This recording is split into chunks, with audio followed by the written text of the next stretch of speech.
కుటుంబమే సర్వస్వం అనుకొని, పిల్లలే సర్వస్వం అనుకొని, భార్యే సర్వస్వం అనుకొని, ఇదే నా కుటుంబం అనుకొని తన జీవిత ఆశలను చంపుకొని, తన కోరికలను చంపుకొని, తన ఆయుష్ అంతా కుటుంబంకే ఖర్చు పెడతాడు కదా, తన జీవితం అంతా కుటుంబంకే అంకితం చేస్తాడు కదా.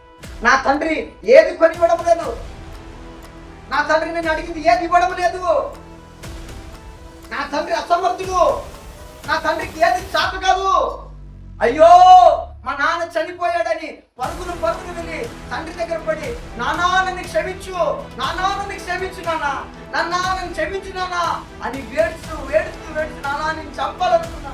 నువ్వు మా పట్ల ఇంత ప్రేమ కలిగి ఉన్నావు, నువ్వు మా పట్ల ఇంత ఆలోచన కలిగి ఉన్నావా? ఊరుని ఏడుస్తున్నాడు. నువ్వు తండ్రి విలువ తెలుసుకోండి. తండ్రి పోయిన తర్వాత మళ్ళీ రాదు.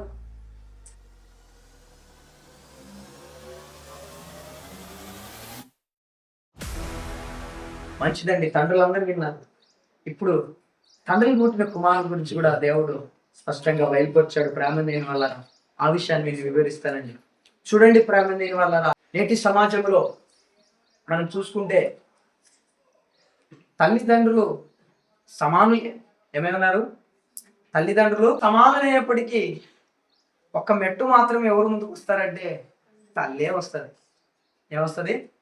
తల్లే వస్తుంది. ప్రేమ వారిద్దరి ప్రేమ సమానమైనప్పటికీ కూడా ప్రేమలో కొద్ది కాస్త ఎక్కువ ఎవరు వస్తారంటే తల్లే వస్తారు. కానీ తండ్రి వెనకబడిపోతాడు. ఏమైపోతాడు? వెనకబడిపోతాడు. తండ్రికి సరైన గుర్తింపు లేదు. తండ్రికి సరైన గుర్తింపు లేదు. తల్లికి గుర్తింపు ఉందండి. మాతృదేవో తల్లులని దేవుళ్ళుగా భావిస్తారండి. అర్థమవుతుందా? నేటి సమాజంలో తల్లిదండ్రుల ప్రేమ సమానమైనప్పటికీ ఒక మెట్టు మాత్రము తల్లికే ఉండేస్తారు. కానీ తండ్రి వెనకబడిపోతాడు ప్రేమ దేని వల్ల. తల్లిని ప్రేమించినట్టు, తల్లిని ఎక్కువ అభిమానించినట్టు తండ్రిని అభిమానించాడు. తండ్రిని ప్రేమించాడు. ప్రేమ విషయాన్ని చెప్తాను చూడండి. ఒక పిల్లోడు పుట్టిన తర్వాత 12 ఏళ్ళు వచ్చేంత వరకు తండ్రి ఎలా కనబడతాడంటే ఆ వ్యక్తికి హీరో లెక్క కనబడతాడు. ఎలా కనబడతాడు? ఆ పిల్లవాడికి తండ్రి ఎలా కనబడతాడంటే హీరో లెక్క కనబడతాడు. ఎందుకంటే ఏది అడిగినా కొనిస్తుంటాడు కదా, ఏది అడిగినా ఇప్పిస్తున్నాడు. మా నాన్న సూపర్ హీరో, మా నాన్న గొప్పవాడు, మా నాన్ననే హీరో అని 12 ఏళ్ళు వచ్చేంత వరకు తండ్రి పట్ల అటువంటి ఆలోచన కలిగి ఉంటాడు. 12 దాటిన తర్వాత తండ్రి ఏమైపోతాడంటే హీరోగా ఉన్న తండ్రి కాస్త విలన్గా అయిపోతాడు. ఏమైపోతాడు? విలన్గా అయిపోతాడు. మా నాన్న ఏ చేయాలని వద్దంటాడే, నన్ను ఎక్కడికి పంపాడే, వాళ్ళు చూడు వాళ్ళ నాన్న అలా ఉన్నాడు, వీళ్ళ నాన్న ఇలా ఉన్నాడు, మా నాన్న ఎందుకు ఇలా ఉన్నాడు అని 18 ఏళ్ళు వచ్చేంత వరకు నాన్నని ఒక విలన్గా చూస్తాడు ప్రేమ. 18 దాటిన తర్వాత నాన్న ఎలా కనబడతాడంటే మా నాన్నకి ఏమి తెలీదు, మా నాన్న అమాయకుడు, ఇంత ఈజీగా మోసపోతాడే, ఇంత ఈజీగా ఫెయిల్ అయిపోతాడే, మా నాన్న వేస్ట్, మా నాన్నకి ఏమీ తెలియదు, ఒకటి తెలిస్తే ఒకటి తెలీదు, నాకే అన్ని తెలుసు, నానే జ్ఞానవంతుడు, మా నాన్న దండ, మా నాన్న అమాయకుడు. ఎప్పటి వరకు తెలుసా? 25 ఏళ్ళ వరకు ఇటువంటి ఆలోచన. 25 ఏళ్ళు దాటిన తర్వాత కాస్త కాస్త అప్పటికి పెళ్ళి అయిపోయింటారు కదా, అప్పటికే పిల్లలు పుట్టింటారు కదా, అప్పుడు కాస్త కాస్త తండ్రి విలువ తెలిసి వస్తుంటది. 25 నుంచి 40 ఏళ్ళు వచ్చేటప్పుడు తండ్రి విలువ అనేది తెలిసిపోతుంది. అయ్యో ఇంతగానా కుటుంబం అంటే ఇంత బాధ్యతనా, అయ్యో ఆ రోజున మా నాన్న ఇంతగా చేసేవాడా, ఇంతగా పోషించేవాడా అనే ఆలోచనలోకి వెళ్ళిపోతాం. 40 నుంచి 50 ఏళ్ళ లోపు అయ్యో మా నాన్నగారే గ్రేట్, ఇంత ఎద్దులాంటి సంసారాన్ని ముందుకు తీసుకొని పోయాడే, మా నాన్ననే గ్రేట్, మా నాన్న మించిన వారు లేరు అని తెలుసుకొని వెళ్ళి నాన్నని అప్పుకోవాలనిపిస్తుంది, నాన్నని కౌగిలించుకోవాలనిపిస్తుంది, నాన్న పాదాలకి నమస్కారం పెట్టాలనిపిస్తుంది. కానీ వెళ్ళేలోపు నాన్న పెంచుకుంటాడు ప్రేమ లేని వాడు. ఇది నేటి సమాజము సత్యము ప్రేమ లేని వల్ల. ఈరోజు కుమారులు అనబడిన వారు తండ్రిని మాటను ధిక్కరించి, తండ్రికి లోబడక, తండ్రి మాట చెప్పేది వినక చెడిపోతున్నారు ప్రేమ లేని వారు. ఒక విషయాన్ని చెప్తాను చూడండి. తల్లి 9 నెలలే మోయచ్చు, తల్లి 9 నెలలే మోయచ్చు. కానీ తల్లి గర్భంలో పడిన రోజును మొదలుకొని ప్రారంభమవుతుందండి తండ్రి కష్టం. ప్రెగ్నెన్సీ టెస్ట్ చేయడానికి ఒక ఫీజు కట్టాలి తెలుసా? ఆ రోజు స్టార్ట్ అవుతుంది నీ గురించి, ఆ రోజు స్టార్ట్ అవుతుంది నీ పట్ల ప్రేమ, నీ పట్ల ఖర్చు. ఆ రోజు స్టార్ట్ అవుతుంది. 25 ఏళ్ళు 30 ఏళ్ళు వచ్చేంత వరకు నిన్నన్నిటిని పోషిస్తాడు తండ్రి ప్రేమ అనేవాడు. తల్లి 9 నెలలు మోసిన తర్వాత బాగోగులు చూసుకుంటది, కానీ నీ భారమంతా ఎవరిపైన పడుతుంది తెలుసా? తండ్రి పైన పడుతుంది. కానీ తండ్రికి సరైన గుర్తింపు లేదు. అయినప్పటికీ తండ్రికి సరైన గుర్తింపు లేనప్పటికీ తండ్రి ఏ రోజు బాగుపడలేదు. కుటుంబమే సర్వస్వం అనుకొని, పిల్లలే సర్వస్వం అనుకొని, భార్య సర్వస్వం అనుకొని, ఇదే నా కుటుంబం అనుకొని తన జీవిత ఆశలను చంపుకొని, తన కోరికలను చంపుకొని, తన ఆయుష్ అంతా కుటుంబంకే ఖర్చు పెడతాడు కదా, తన జీవితం అంతా కుటుంబంకే అంకితం చేస్తాడు కదా. అది ప్రేమ లేని వల్ల నిజమైన తండ్రికి ఉండిన ప్రేమ. ఈరోజు కొంతమందికి ఎలా కనపడతారంటే తండ్రులు, నా తండ్రి ఏది కొని ఇవ్వడం లేదు, నా తండ్రి నేను అడిగింది ఏది ఇవ్వడం లేదు, నా తండ్రి అసమర్థుడు, నా తండ్రికి ఏది చాప కాదు అని ఆలోచనలో కొందరు కుమారులు వెళ్ళిపోతారు. ఒక విషయాన్ని చెప్తాను ప్రేమ లేని వాళ్ళు. ఒక కాలేజ్ కుర్రోడు తన స్నేహితులతో ఇలా మాట్లాడుతున్నాడు. అరే మా నాన్న ఎంత చెడ్డోడంటే నేను ఏమడిగినా ఇప్పాడురా, నేను ఏమడిగినా నాకు కొనియాడరా, మొన్న నేను పాస్ అయ్యాను రా, నేను పాస్ అయ్యి తీసుకొని వెళ్ళి ఆ పాస్ అయిన చీటీ నేను చూపిస్తే మా నాన్న ఏమన్నా అది పెద్ద పాసా అని కాస్త అభినందించలేదురా మా నాన్న. నానా నా బర్త్డే నానా, నేను ఫ్రెండ్స్తో పార్టీ చేసుకోవాలన్నా, నాకు కొద్దిగా కాస్త డబ్బులు ఇవ్వనా అన్నాను రా. మా నాన్న నాకేం లేదు, డబ్బులు ఇవ్వలేదురా. నానా నేను కాలేజీకి వెళ్ళాలి, మా ఫ్రెండ్స్ అందరూ మంచి బైక్ తీసుకొని వస్తున్నారు, నాకు ఒక బైక్ తీసుకొని రా అని చెప్పాను రా. నాకు మా డాడీ బ్యాగ్ కొనిలేదురా. మా నాన్న చెడ్డ తండ్రి రా, మా నాన్న అంటే నాకు ఇష్టం లేదురా, మా నాన్న ఇలాంటి వాడు రా అని దేశాన్ని పెంచుకున్నాడు ప్రేమ దీని వల్ల తండ్రి పట్ల. ఒకరోజు కుమారుడు దుర్వ్యసనాలు చేయిస్తప్పుడు చూచాడు తండ్రి, చూచి బాధపడ్డాడు. ఇంటికి వచ్చిన తర్వాత ఎడాపడా 2 రేట్లు కొట్టాడు. ఇంత పెద్దవాడు నన్ను కొడతాడు కదా మా నాన్న, కొట్టొచ్చా? ఎంతమంది చేయడం లేదు. మా నాన్న ఇంత బయట వయసుకు వచ్చినా నేను ఏం చేశాడు రా, మా నాన్న కొట్టాడు రా. అందుకే రా మా నాన్న అంటే నాకు ఇష్టం లేదు, మా నాన్న అంటే నాకు ఇష్టం లేదు అని రోజు రోజుకి తండ్రి పైన ద్వేషాన్ని పెంచుకున్నాడు ప్రేమ. రోజు రోజుకి తండ్రి పైన ద్వేషాన్ని పెంచుకున్నాడు. ఒకరోజు కోపం చాలా వచ్చేసింది. ఏం చేయాలి, మా తండ్రిని ఏం చేయాలి అని ఆలోచన వచ్చినప్పుడు మా తండ్రిని చంపేద్దాం, నా తండ్రిని చంపేస్తే ఒక కిరికిరి పోతుంది అని ఆలోచన చేశాడు. షాప్కి వెళ్ళాడు, ఒక మందు బాటలు తీసుకొని ఇంటికి వచ్చాడు ప్రేమని. ఇంటికి వచ్చి చూస్తే ఇల్లు తాళం వేసేసింది, ఇల్లు మూసేసింది. పక్కింటి వారికి అడిగాడు, ఎక్కడికి వెళ్ళారు మా అమ్మ మా నాన్న? అరే మీ నాన్నకు స్ట్రోక్ వచ్చేసిందిరా, కింద పడిపోయాడు, హాస్పిటల్కి తీసుకుపోయారు, గవర్నమెంట్ హాస్పిటల్లో ఉన్నాడు, అడ్మిట్ అయ్యారా అని అన్నప్పుడు అప్పుడు అనుకున్నాడు ఆలోచనలో, అయ్యో నేను చంపాలనుకుని వచ్చినా ఎలాగో ఒక రీతిగా పోతున్నాడులే, పోయేదే కావాలే నాకు కూడా, ఓ ఇలా చనిపోతున్నాడా, మంచిదేలే అని ఆలోచన చేసి తిరిగి హాస్పిటల్కి వెళ్ళాడు ప్రేమజన్. హాస్పిటల్కి వెళ్ళిన తర్వాత అక్కడ తన తండ్రి స్నేహితుడు కూర్చున్నాడు, తల్లి కూర్చొని అందరూ కూర్చున్నారు, ఐసీయూలో ఉన్నాడు ప్రేమజన్ వల్ల. ఉన్నప్పుడు ఆ అంకుల్ గారు వచ్చి కుమారుడు పైన చేసి, ఏ బాధపడదురా, మీ నాన్నకి ఏమవుతులే, మీ నాన్న బాగానే ఉంటాడులే, మీ నాన్నకి ఏమవుతులే, ఎప్పుడు చూసినా నీ గురించే మాట్లాడేవాడు రా మా ముందు, ఎప్పుడు చూసినా నీ గురించి ఆలోచించేవాడు రా, ఎప్పుడు చూసినా నీ గురించే మా ముందు మాట్లాడేవాడు. నా కొడుకు ఇలా, నా కుమారుడు ఇలా, నా కుమారుడు ఇలా అవ్వాలి, నా కుమారుడు ఇలా ప్రయోజకుడు అవ్వాలి అని ప్రతిరోజు నీ గురించే మాట్లాడేవాడు రా మా ముందు. నువ్వంటే ఎంతో ప్రేమ మీ నాన్నకి, నువ్వంటే ఎంతో ప్రేమ, మీ నాన్నకి ఏం కాదులే అని ఒక్కొక్క విషయాన్ని తండ్రి గురించి, తన తండ్రి గురించి చెప్తూ ఉన్నాడు ప్రేమ. ఆ కుమారుడు వింటున్నాడు.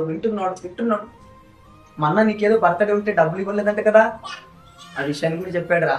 మా అందరి స్వీట్స్ పంచాడు, మా అందరికి చాక్లెట్స్ ఇచ్చాడు, మా అందరి పార్టీకి తీసుకుపోయాడు రా. నీ బర్త్డే మాతో ప్రేమ సంభ్రమించుకున్నాడు రా అనే విషయాన్ని తెలియజేశాడు ప్రేమ. నువ్వేం బైక్ అడిగావంట కదా, బైక్ అడిగితే ఇవ్వనన్నాడంట కదా, ఆ విషయాన్ని కూడా మా వదిలి పంచుకున్నాడు రా. మన ఏదో నువ్వు వ్యసనం చేసినప్పుడు పట్టుబడితే కొట్టాడంట కదా, చాలా బాధపడ్డాడు రా. మా ముందు ఏడ్చాడు రా. నేను నా కుమారుని కొట్టాడని కుమిలిపోయాడు రా. నువ్వు అంటే ఎంతో ఇష్టం రా అనే తండ్రి గురించి, తన తండ్రి కుమారుని పట్ల ఉన్న ప్రేమను ఒక్కొక్కటి అంకల్ గారు చెప్తున్నారు. తన కంటి వెంట నీరు కారుతూనే ఉన్నాయి. అయ్యో మా నాన్న ఇంతగా ప్రేమించాడా, నేను ఏదో అనుకున్నానే, మా నాన్నని చంపాలనుకున్నానే అనే ఆలోచనలు మైండ్లో తిరుగుతున్నాయి ప్రేమ. నేను వల్ల ఉండగానే సిస్టర్ బయటకు వచ్చేసి సారీ సార్, మేము బ్రతికించలేకపోయాం అని చెప్పింది.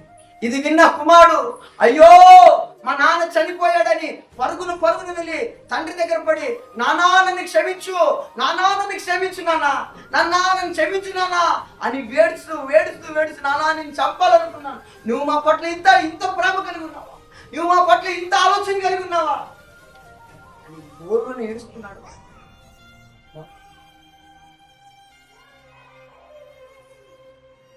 అప్పుడు తన స్నేహితుడు చదివాడు, అరే నీ గురించి బ్యాంకులో 15 లక్షలు డిపాజిట్ చేశారు మీ నాన్న. నాకు డబ్బు వద్దు, నాకు బైక్ వద్దు, నాకు ఏమొద్దు నాన్న, నువ్వే కావాలి నాన్న, నువ్వే కావాలి అని కోల్పోయిన తర్వాత ఇలాంటి ఆలోచన చేస్తారు. ఉన్నప్పుడేమో తండ్రులు గుర్తించారు, ఉన్నప్పుడు తండ్రి విలువ తెలుసుకోవరు, ఉన్నప్పుడు తండ్రులు అంటే వారికి విలువ లేకున్నట్టు అయిపోతుంది.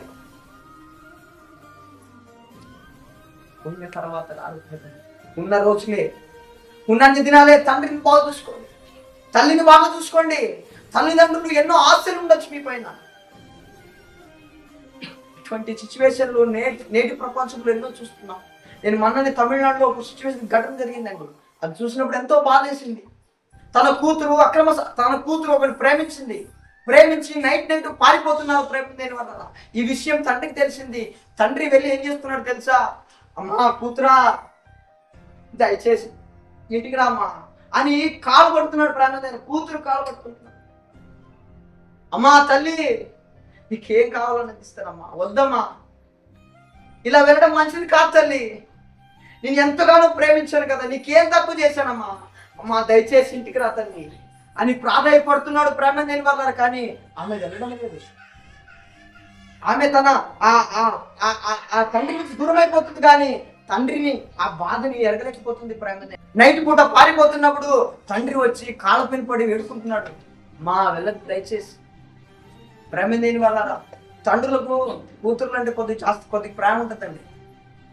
కుమారుల కంటే కొద్దిగా ఎక్కువ ప్రేమ ఎవరి పట్ల ఉంటుంది, కూతురు పైన ఉంటుంది. కానీ నేటి సమాజంలో కూతుర్లు ఆ ప్రేమని ఎరగక, ఆ నమ్మకాన్ని ఎరగక అనేక మంది తండ్రుల పట్ల దేశాన్ని పెంచుకుంటున్నారు. లేని వాళ్ళ నిజంగా తండ్రి ఉన్నప్పుడే జీవితం అర్థం చేసుకోండి. తండ్రి ఉన్నప్పుడే తండ్రి విలువ తెలుసుకోండి. తండ్రి పోయిన తర్వాత మళ్ళీ రాదు. కుమారులు యవనస్తులు ఉన్నారు, దయచేసి తండ్రిని అర్థం చేసుకోండి. తండ్రి చాలా చాలా చాలా చాలా కొరకు ఆలోచన చేస్తాడు. తండ్రి అనేవాడు తన జీవితాన్ని దారపోస్తాడు. నిజంగా తండ్రి లేని వారికి ఆ విలువేమో తెలుసు. ప్రేమ లేని వాళ్ళ ఉన్నవారికి దయచేసి తండ్రుల పట్ల మంచి అభిప్రాయం కలిగి ఉన్నాయి. ఈ తండ్రుల మాటకు లోపడండి. ఎక్కడో ఉన్న వారికి గౌరవిస్తాం, మనం ఎక్కడో ఉన్న వారికి మనం నమస్కారం పెడతాం, ఎక్కడో ఉన్న వారిని మనం ప్రేమిస్తాం. ఇంట్లో ఉన్న మన తల్లిదండ్రులు మనం పట్టించుకోం. ప్రేమ దయచేసి తల్లిదండ్రులను ప్రేమించండి, తల్లిదండ్రులను గౌరవించండి. తల్లిదండ్రులు అంటే సన్మానించండి ప్రేమ. మీ తల్లిదండ్రుల పట్ల చాలా మంచి అభిప్రాయం కలిగి జీవించండి. ఉన్నప్పుడే విలువ తెలుసుకోండి. పోయిన తర్వాత నువ్వు ఎంత ఏడ్చినా, నువ్వు ఎంత తరుములాడినా తిరిగి రాదు. కాబట్టి ఏ తండ్రి అయినా ఏ తల్లి అయినా పిల్లల భవిష్యత్తునే కోరుతుంది. ఏ తండ్రి అయినా ఏ తల్లి అయినా పిల్లలు బాగుండాలని కోరుతుంది.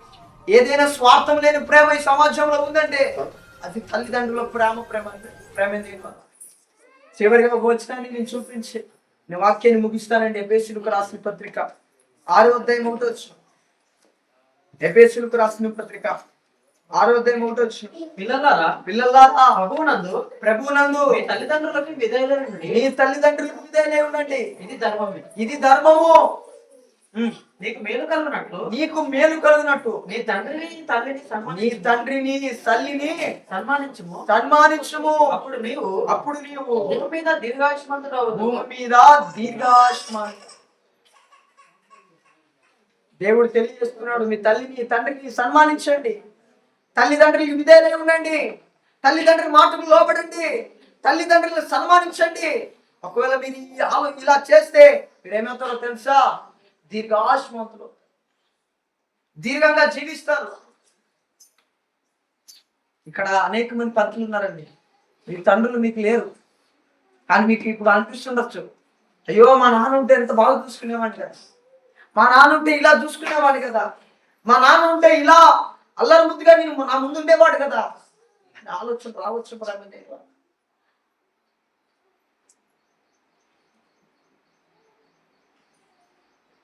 ఉన్నవారు తండ్రిని ఉన్నవారు చాలా దండ్రులు. పిల్లల్ని తెలుసుకోండి, తల్లిదండ్రులు సన్మానించండి, మూర్ఖులుగా జీవించండి, అజ్ఞానులుగా జీవించద్దండి. బైబిల్ తెలియజేస్తుంది, మీ తల్లిదండ్రుని మాటకు లోపడండి, వారిని సన్మానించండి, వారిని ప్రేమించండి. ఇలా చేయడం ద్వారా మీరు దీర్ఘాయుష్మంతులు అవుతారు అని వాక్యం సెలవిస్తుంది. ప్రేమ లేని వల్ల మీ తల్లిదండ్రులను సన్మానించండి, ప్రేమించండి, మాదిరికర జీవితాన్ని బ్రతకండి. తండ్రులారా మీ పిల్లల పట్ల మాదిరికర జీవితాన్ని బ్రతికి చూపించండి. ఈరోజు నువ్వు ఏం విత్తుతున్నావో రేపు అదే కోస్తావు. ఈరోజు నీ పిల్లల ముందు చెడు విత్తావా, రేపు నీ పిల్లలు కూడా చెడు విత్తుతారు. ఈరోజు మీ తండ్రుల పట్ల చెడుతనాన్ని విస్మరిస్తున్నారా, రేపు కాదు మీ పిల్లలు మిమ్మల్ని పోస్తారు. ఈరోజు మీ తండ్రుల పట్ల ఎలాంటి ప్రవర్తన కలిగి జీవిస్తున్నారో రేపు కాదు మీ పిల్లలు కూడా మీ పట్ల అలాంటి కంటే ఇంకా ఎక్కువగానే జీవిస్తారు. కాబట్టి మీ తల్లిదండ్రులు లోబడి, తల్లిదండ్రులు ప్రేమించి జీవించాలని ప్రభు పేరట మనవి చేసుకుంటూ, తండ్రులారా తండ్రి అయిన దేవుడు తన పిల్లల్ని ఎలాగైతే ప్రేమించాడో మీ పిల్లలను కూడా అలాగే ప్రేమించి ఈ 5 లక్షణాలు కలిగి జీవిస్తారని నమ్ముచు, అదే రీతిగా తండ్రులు కలిగిన పిల్లలందరూ కూడా తండ్రి మాటలు లోబడి ప్రేమ కలిగి జీవిస్తారని ప్రభు పేరట మనవి చేసుకుంటున్నాను. చూడండి, భౌతికమైన తల్లిదండ్రులే ఇంత ప్రేమించుతున్నప్పుడు, వారి ప్రాణాలే మీకు దారపోస్తున్నప్పుడు, వారి జీవితాలనే దారపోస్తున్నప్పుడు, పరలోకపులో ఉన్న కన్న తండ్రి మిమ్మల్ని ఇంకా ఎంతగానో ప్రేమించాడు. తన కుమారుని ఈ లోకానికి పంపించాడు, మనందరి నిమిత్తం ఆయన అర్పించాడు. ఆయన ప్రేమ ఇంకా గొప్పది, ఆయన ప్రేమ ఎంతో అమోఘం, ఆయన ప్రేమ ఇంకా ఎంతో ఎంతో ఎంతో ఎంతో పట్టజాలనంత ఎత్తులో ఉంది ప్రేమ. తల్లిదండ్రిని సన్మానించేవాడు, తల్లిదండ్రిని ప్రేమించేవాడు, తల్లిదండ్రి మాటకు లోబడిన వాడు దేవునికి ఇష్టడు. ప్రేమ లేనివాడు. మీరందరూ దేవుని ప్రేమను, తల్లిదండ్రి ప్రేమను ఎరిగి నీతివంతులుగా గొప్పగా భవిష్యత్తులో మీరు ఎదగాలని ప్రభు పేరిట మనవి చేసుకుంటూ ఇంతటితో నా వాక్యాన్ని ముగిస్తున్నానండి.